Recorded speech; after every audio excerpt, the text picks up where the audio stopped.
उसको उठाया, चित्र को फेंक दिया दरवाजे के बाहर। बोले ये बना कर लाए हो? तुमसे तो पटिए अच्छे हैं जो अच्छा चित्र बना लेते हैं। वो जो 2-2 कौड़ी के चित्र बेचते हैं ना कृष्ण जन्माष्टमी को, वो पटिए तुमसे अच्छे हैं। उठा के फेंक दिया बाहर।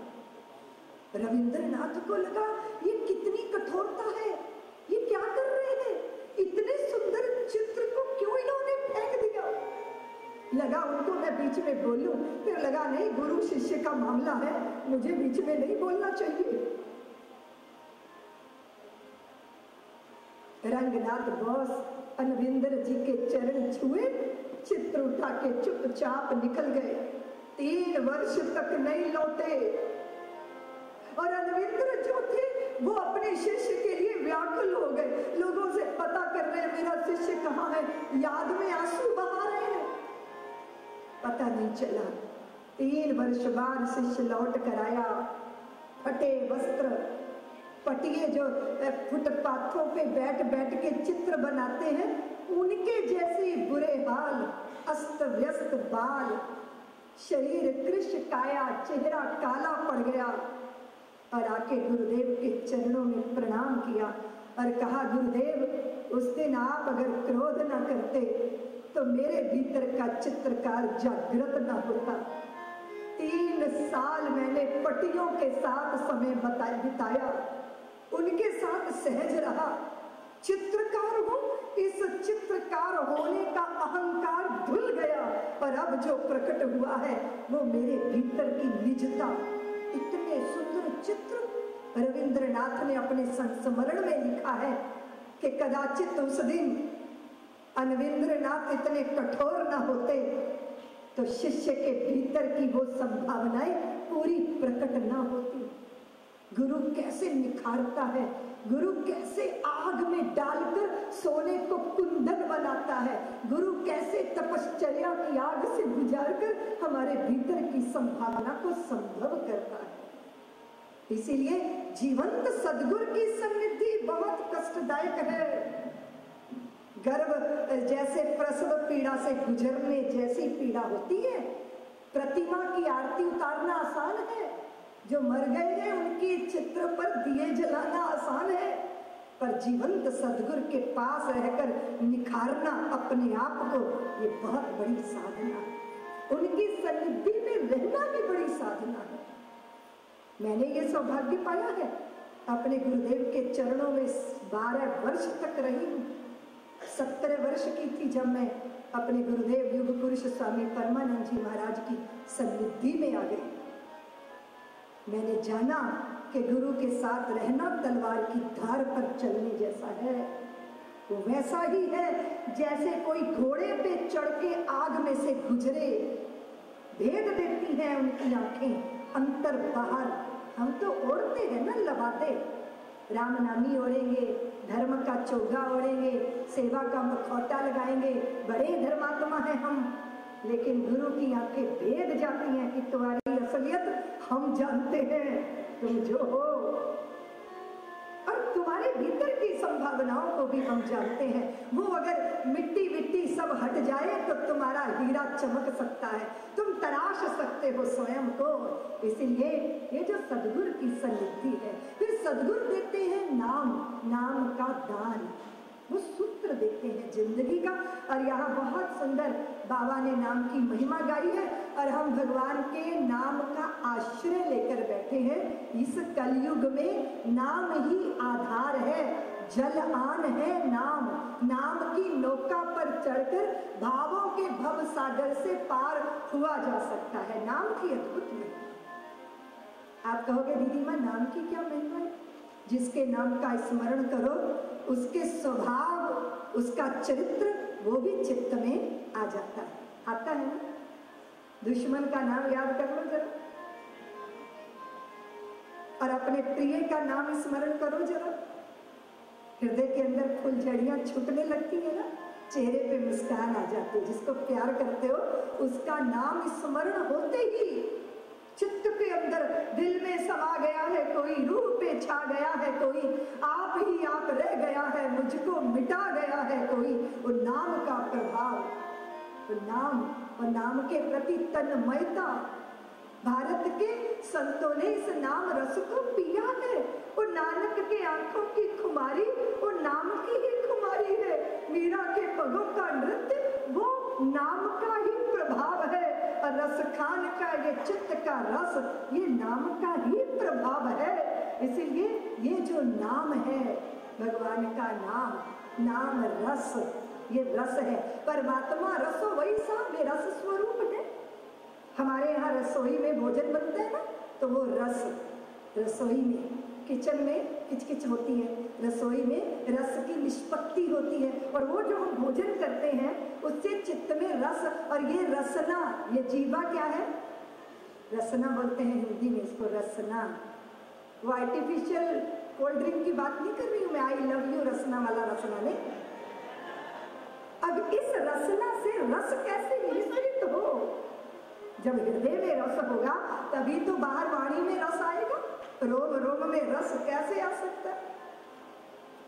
ये जो थोपी हुई मुस्कुराहटें हैं ये तो बहुत उथली है। हम लोग छोटे में स्कूल जाते थे ना, तो एक वो ढांचा लटका रहता था साइंस लैब में, तो वो पूरा ढांचा, पूरा उसका जबड़ा लगता था हंस रहा है, लेकिन बड़ा खतरनाक हंसी। वो कैसी हंसी?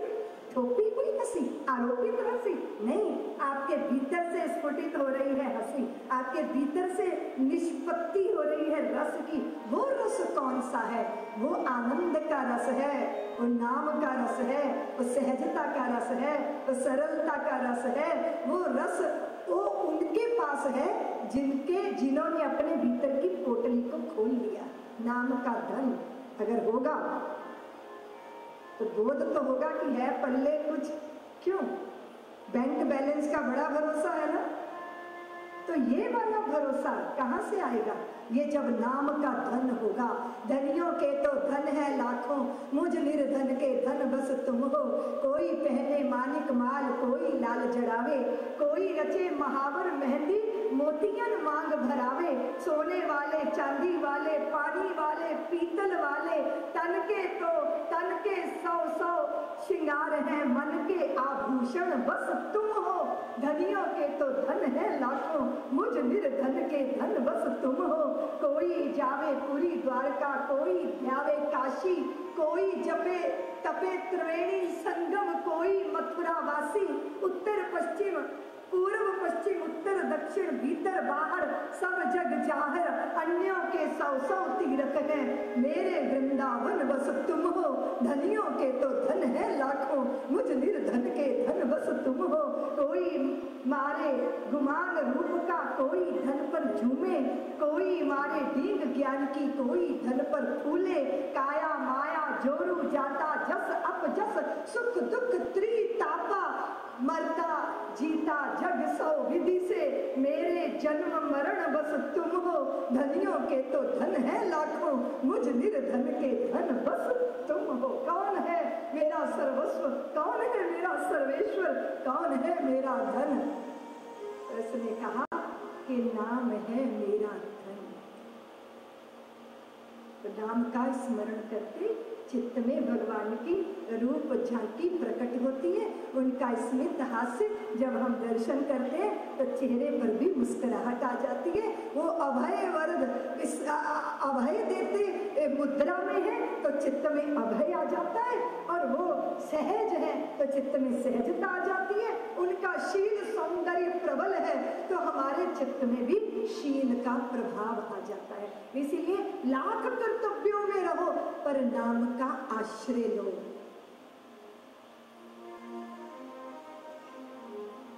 कर्तव्यों के पिंजड़े में हो पर भगवान को पुकारते रहो। राम राम राम राम राम राम राम राम, तो तोते की तरह पुकारते नहीं, रोम रोम राम सिक्त हो जाए, राम स्नात हो जाए, राम की करुणा चित्त में प्रवाहित होने लग जाए। रोम रोम से प्रभु के नाम का स्मरण। संतों ने कहा, हे पिंजरे की ये मैना भजन कर ले राम का। हे पिंजरे की ये मैना भजन कर ले राम का। हे पिंजरे की ये मैना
कुटुंब कबीलो कोई किसी को लेना।